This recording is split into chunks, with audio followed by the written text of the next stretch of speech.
Most itt úgy tűnik, mintha teljes szélcsend volna, de azért nézzük csak meg a felhőket, hogy milyen sebességgel vágtatnak. Hát ahogy kiérünk a hegycsúcsra, megint majd levegőt is alig lehet kapni tőle, olyan szél lesz. De most élvezzük a napsütést, és amire panaszkodtam még a Premuzsicseva Stázán, hogy a sziklák akkumulálják a meleget, és visszasugározzák a turistára, az itt most egyáltalán nem probléma. Igazán kellemes most itt a sziklák között mászni. Csak az utat találjam meg. Aha, mint hogyha ott lenne.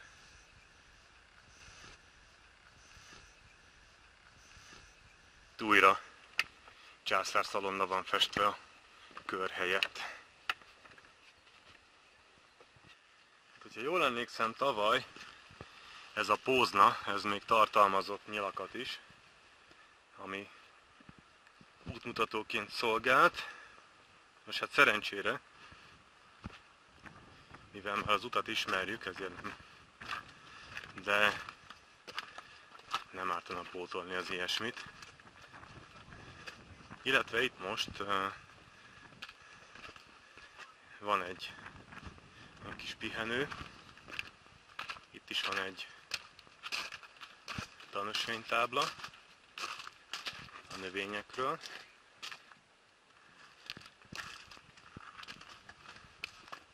Valamint ez a pad, ami még, ha jól látom, használható állapotban van. És mellette pedig nagyon szép, színes, ilyen botanikus kerttáblák. Ezt azért nálunk is lehetne csinálni. Most ugye használjuk éppen a pihenőt, és egy kis visszatekintés, ugye annak a tetején voltunk az előbb, ez a hegy, és itt ezen a részen jöttünk. És hát valami fantasztikus a színeknek a kavalkádja, ugye az ég kékje, a sziklák fehérje, és az erdőnek ez az őszi gyönyörű színpompája. Most hát, hogyha nem a tisztáson voltunk a legalacsonyabban, akkor most igazából ez majd a túraprofilból fog kiderülni. Viszont itt van a útbaigazítás, tehát Veliki Zavizsán, errefele sajnos, még 45 perc. Hát ez ilyen hegyi kecske tempóban 45 perc, tehát hogy nekünk azért még egy óra is kell hozzá. De minden esetre neki fogunk. Ha még nem mondtam, ez az ösvénynek a legfingatósabb része. Hú. Mivel igazából nem olyan érdekes, mint a sziklamászás, viszont az ösvény meredeksége az nagyjából ugyanolyan, mint az előbb ott a sziklákon. Itt is játszik ez a furcsa jelenség, hogy alattunk azért főleg fenyőerdő van, míg itt fölöttünk ez már újra bükkös. Pedig nagyjából, hát most már szerintem olyan 1600 környékén járunk.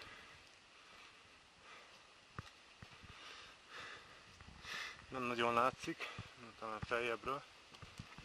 Szaladok egy picit. Igen. Hát, itt is takarják a fenyők, de talán itt arrébb. Itt kijövök egy picit, és ugye ott valahol, ott látszik az előbbi hegycsúcs. Na, talán innen. Hát reméljük.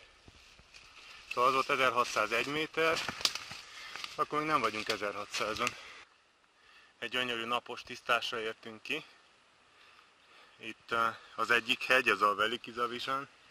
Itt meg egy másik kupac van mellette, a kettő közti nyerekben vagyunk. És ez itt Áfonya mellettünk, meg ott a fenyők között is. Úgyhogy ez már igazi Medveország. Persze ez a vízszintes rész, ez nagyon rövid, és itt folytatódik a fekete leves, a fák között. Nos, ez a vrr, ez nem valamilyen robothívó szó, hanem azt jelenti, hogy csúcs. És ezek szerint, ugye ahogy mondtam is, újból fekete leves, tehát kemény emelkedő. Kiértünk a Satnya bükkösből, és az a furcsa helyzet állt elő, hogy itt a bükköst azt rögtön borókás váltja. Tehát, amint az látszik itt, ez még bükk, az már boróka. És úgy egy-egy foldban még megmarad a bükk is. De itt ez már teljesen boróka. És hogyha kidugom a kamerát a boróka fölé, akkor ott a hegy előttünk. Már csak ennyit kell mászni. Most hát ez is megvan, még sincs este. Veliki Zavizsán, 1676 méter. Itt a környék legmagasabb csúcsa.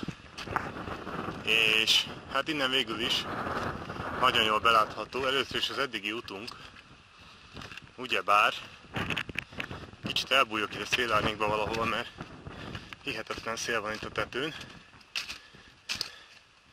Talán ez a szikla itt alkalmas lesz. Tehát ott van, majd itt egy ráközelítést eszközölünk, a turistaház, az a piros. Fölötte a hegycsúcson a meteorológiai állomás, illetve nem tudom, hogy az-e az, vagy inkább ott annak a tetején az, ami van. Nem tudom, valamelyik. És erre a füvesre másztunk fel először. Tetején most látok is valakit megint. Ugye aztán átbuktunk a másik sziklásabb csúcsra, itt le a nyerekbe, be ide a sziklás hegy mögé, és annak a túloldalán másztunk föl. Ugye az volt az előző csúcs, ott látszik is az a kőfolyásos vájú, ahol lemásztunk. Aztán itt le, szépen, és hát végül is föl a Veliki Zavizsánra. Innentől már igazából csak a visszaút van hátra, ami egy ideig ugyanaz, ahogy jöttünk. Majd pedig ezt a kis kupacot itt, ami előttünk van, és ilyen bükkfák vannak a tetején, gyönyörű őszi színekben, ezt így a másik oldalról kerüli, hogyha jól emlékszem, a turista ösvény, ami lefelé megy. És az elvezet egész a parkolóba, ami ott van, ahol az a sok szikla van az út mellett. Szóval ennyi van még hátra, ez már mind lefelé, és hát igazából a kilátás nem sokat változott, illetve nem sokat módosult azóta. Egy kicsit most már, minthogyha párásabb lenne a tenger fölött, de azért még mindig ott van krk, meg ráb, most már alig látszik, pakból meg aztán végképpen semmi. De hát most itt vagyunk a világ tetején, legalábbis a világ ennek a részének a tetején. A Velebit pedig, amit a Nemzeti Park, az még itt kilométereken keresztül terül el. Ez a rengeteg gyönyörű sziklás hegycsúcs, ez össze, és ott valamelyik egészen a messzeségben a Gromovác, amiről mutattam a Veliki Zavizánt, onnan erre felé. A Premuzičeva stáza turista úton. Most hát itt leültem egy kicsit a csúcstól lejjebb, hogy ott volna a csúcs, és itt már szélcsend van, illetve szélárnyék. Mondjuk az azért látszik, hogy a felhők árnyéka hogy fut itt a hegyeken szemben. Csak még egy pillantást vetni erre a gyönyörű színkavalkádra. Hihetetlen szép. Itt alattunk az őszi táj. Lent mondtam, hogy a hegyi kecske tempójában 45 perc.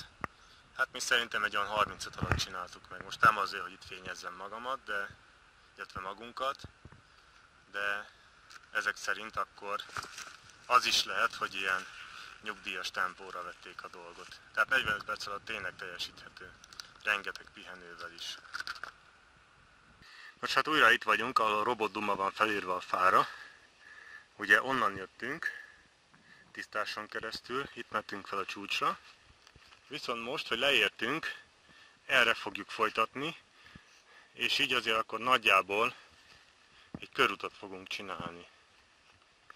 Azért is jobb erre menni különben, mert ez az ösvény, ez sokkal lankásabb, tehát kisebb a dőlésszöge, éppen ezért lefelé sokkal jobb, legalábbis nekem.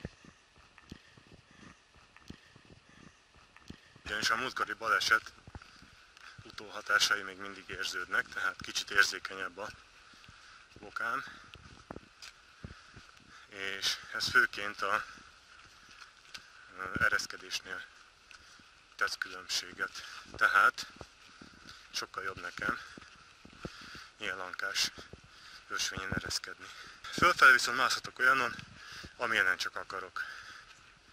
No, itt viszont azért olyan nagyon sok látnivaló nem lesz már, mert az ösvény úgy nagyjából végig erdőben megy, tehát olyan szempontból is jó, hogy ugye szélcsend lesz. És kameracsend is. Úgyhogy találkozunk lent. Ahogy azt már a Premuzsicseva stázának az elején is mutattam, ugye, hogy innen is elérhető a Veliki Zavizsán. Nos, hát mi most nem innen indultunk, hanem ide érkeztünk, arról az ösvényről szépen lefele, végig erdőben, ahogy mondtam. És most már itt vagyunk újra, ugye fölöttünk magasodik ez a Füves hegy, ahol a túra kezdődött. Tehát lassan bezárul a kör. Következzen tehát a túra összegzése. Nos, a távolság az 6 km volt, ami nem egy borzasztó nagy szám, én ezt tudom. És a legalacsonyabb pont és a legmagasabb között mintegy 250 méter szintkülönbség van. Viszont nagyon sokszor volt le meg föl, tehát a szintet még satszolni sem tudom. Ez majd ki fog derülni a térképprofilból. Nagyon szép túra volt, gondolom ez önöknek is tetszett. Mindenkit bátorítok, hogy csinálja utánunk. Egy kis felkészülést azért igényel, tehát nem a legkönnyebb túra, de mindenképpen megéri az erőfeszítést. A viszontlátásra tartsanak velünk legközelebb is, mert folytatása következik.